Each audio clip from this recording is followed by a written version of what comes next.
या असतील किंवा मग भाजपाचं नाव बदलून आता फक्त काँग्रेस करायचं बाकी आहे, आता फक्त दाऊदचाच भाजपा प्रवेश बाकी आहे, अशा बातम्या मागच्या काही दिवसांपासून कानावरती अक्षरशः आदळत आहेत। सुधाकर बडगुजर या उद्धव ठाकरेंच्या सेनेतल्या नेत्याचा नुकताच भाजपा प्रवेश झाला आणि मग त्यानंतर वाद सुरू झाला असं तुम्हाला वाटत असेल तर तुमचा अंदाज चुकतोय। यात फक्त एकच गोष्ट आहे, ती अशी की सुधाकर बडगुजर यांच्या पक्षप्रवेशाने चर्चा जरा जास्त होत आहे। काय गणितं आहेत त्यांना भाजपात घेण्याची? खरंच ते हिंदुत्वाचं काम जोमानं करतायत? या प्रश्नांची उत्तरं तर शोधायची आहेतच आहेत, पण गुन्हेगारांशी संबंध असल्याचा आरोप असणाऱ्यांना पक्षात घेऊन देवेंद्र फडणवीस यांनी पाप केलंय, त्याबद्दल क्षमा नाही एवढी तीव्र नाराजी किंवा टीका कुणी केली आहे ते पाहायचे। त्यामुळे स्किप करू नका, व्हिडिओ पूर्ण पहा, लाईक आणि शेअर सुद्धा करा। नमस्कार, मी प्रदीप। मूड फ्रेश करणाऱ्या मराठी मूडमध्ये आपल्या सगळ्यांचं स्वागत। निवडणुका आल्या की कोलांट उड्या मारणाऱ्यांचं प्रमाण अचानकच वाढतं। त्यातल्या त्यात सत्तेत असलेल्या पक्षाकडे इनकमिंग फारच जोरात असतं। मागच्या 11 वर्षांपासून हा फ्लो भाजपाकडे आहे आणि वाढतोय। आता भाजपा खऱ्या अर्थाने सर्वसमावेशक पक्ष झालेला आहे। म्हणजे बघा ना, भ्रष्टाचाराचे आरोप करायचे, गुन्हेगारी पार्श्वभूमीचे फोटो व्हिडिओ व्हायरल करायचे आणि मग नंतर त्यांनाच आपला सहकारी बनवायचं, हे सध्या सुरू आहे भाजपामध्ये आणि तेही जोरात। मग जुन्या प्रामाणिक कार्यकर्त्यांचं काय, असा प्रश्न साहजिकच पडतो। पार्टी विथ ए डिफरन्स असं म्हटलं की तो सुसंस्कृत, शिस्तप्रिय, कठोर असा भाजपा अटल बिहारी वाजपेयी यांचा आठवतोय ना? पण भाजपा आता अटल बिहारी वाजपेयींचा नाहीये असं दुर्दैवानं म्हणायची वेळ आली आहे। गुंडांच्या, भ्रष्टाचाऱ्यांच्या प्रवेशाने मूळ भाजपचा कार्यकर्ता अत्यंत दुखावलेला आहे।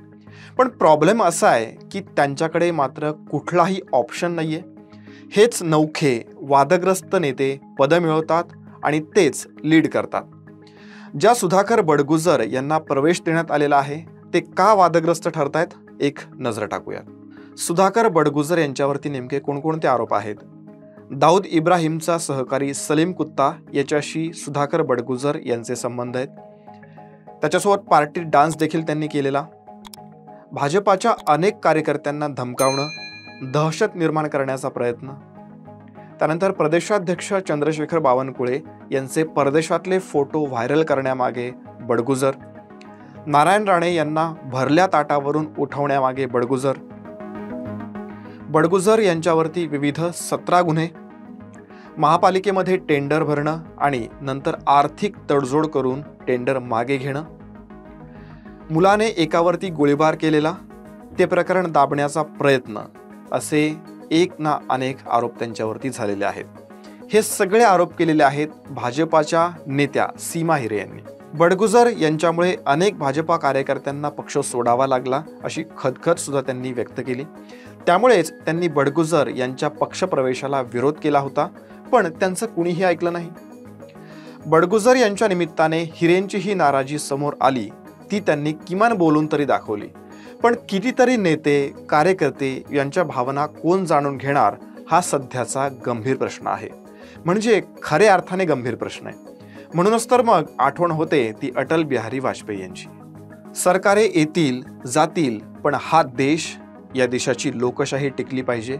जर सत्तेसाठी मी पक्ष तोडले आणि आघाड्या केल्या तर असल्या सत्तेवरती बसायला मला आवडणार नाही, ही होती वाजपेयींची रोखठोक भूमिका। खूप मागे कशाला जायचं? नितीन गडकरी यांचं पक्षांतरावरचं मत बघा। राजकारणाचा खरा अर्थ आजच्या राजकीय नेत्यांना समजायला हवा। राजकारणाचा अर्थ हा सत्ताकारण असाच गृहीत धरण्यात येतो नेहमी, म्हणून मग लोक सत्तेच्या मागे धावत राहतात। जसं जहाज बुडताना सर्वात आधी उंदरं बाहेर पडतात, अगदी तसंच सत्ता बदलली की अनेक जण पक्ष बदलतात। पण हे योग्य नाहीये। असे लोक कधीच इतिहास घडवू शकत नाहीत, हे मत मांडलं होतं नितीन गडकरी यांनी।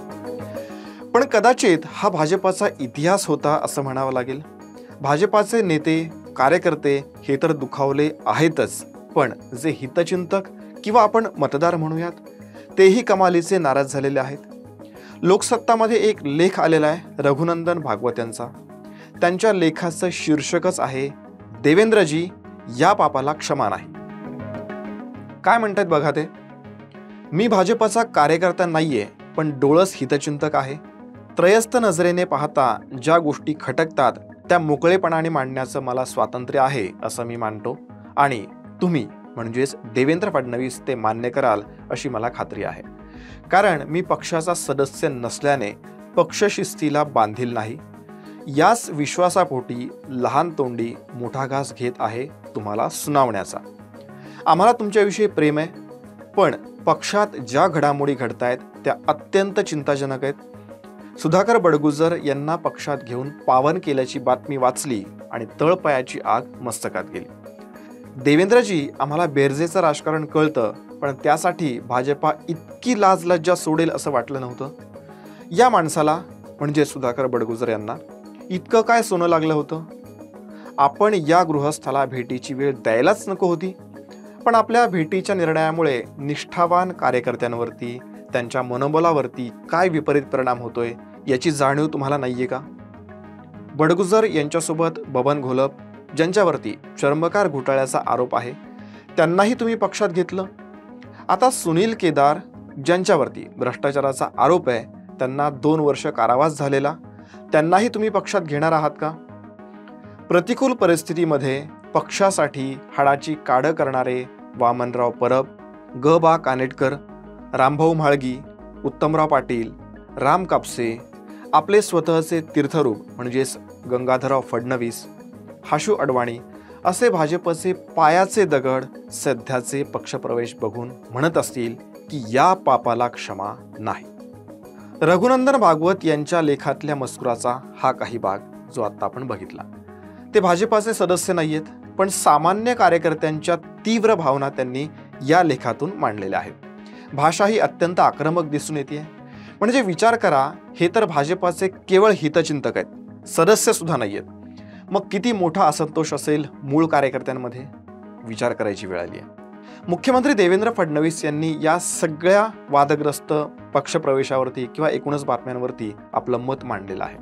सुधाकर बडगुजर यांच्या भाजपा प्रवेशावर काय म्हणालेत देवेंद्र फडणवीस बघूया. सुधाकर बडगुजर यांच्यावर भाजपाने टीका केली होती हे खरंय, पण सलीम कुत्ता प्रकरणामध्ये त्यांच्यावरती जो गुन्हा दाखल झाला त्यात चौकशी अंती कोणतीही कारवाई झालेली नाही.